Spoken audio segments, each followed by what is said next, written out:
Zvinhu hazvisi kumira zvakanaka munyika yeZimbabwe. Pano kunzi Sekerodi panguva ino kuchionekwa kunzi pafa vanhu vakawandisa in just a week. Kubva last week, kutanga kwelast week patoona kuti pakatika tsaona iyaya yeetruck, haulage truck neekombi, and it claimed 17 lives.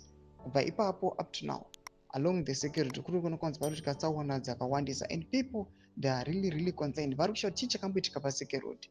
Kana pane zvakaitiwa, aiwa ndozvatiri kuona n'anga nevemadzichechi nemakereke vari kuuya panguva inoyi vachinoita maprayers nekuita zvimwe zvavangaita dzingava mhiko kana chii kuti hondo iripo ipere. Sara mashoko amudanyogwa panguva ino ndobva subscribe like on the bell icon. BBC inoposta mapicha samukona chiti Zimbabwe, instead of fixing roads, yesterday hired ng'anga to perform some rituals in order to stop accidents happening in the country. Ndozviri kuitwa panapa neBBC iri kucriticize the government ichiti aiwa, instead yekuti vafixe maroads kuri kunonzi infrastructure along the Seke road anonyasomira zvakanaka, ndozviri kukonzeresa kuti aiwa maaccidents aitike. Kuri kuonekwa kunzi aiwa vehurumende vari kuuya vachinotora ng'anga, aiwa vachiuya vachinoisa mhiko dzavo nezvizvise zvamuri kuona izvo. Panguva inoyi nyika yese yeZimbabwe itoriwo shocked. Yes, we know people that are desperate and people they are mourning, vanhu vari kuchema hama dzavo dzavakarasikirwa nadzo, and panguva inoyi we can see kuti people they can do anything whatsoever they can do.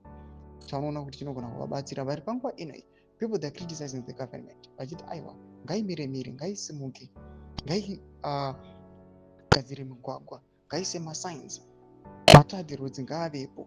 Panguva ino even maofficers, mapolice officers ngaavemo achicontrola traffic nekumeka sure kuti people they are complying to the road regulations.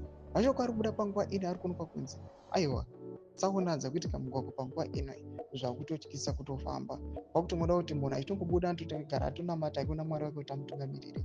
Ndakumesection medu dzimafunguro emotibve pamusoro pechitiko ichi. Subscribe or like, chit on the bell icon.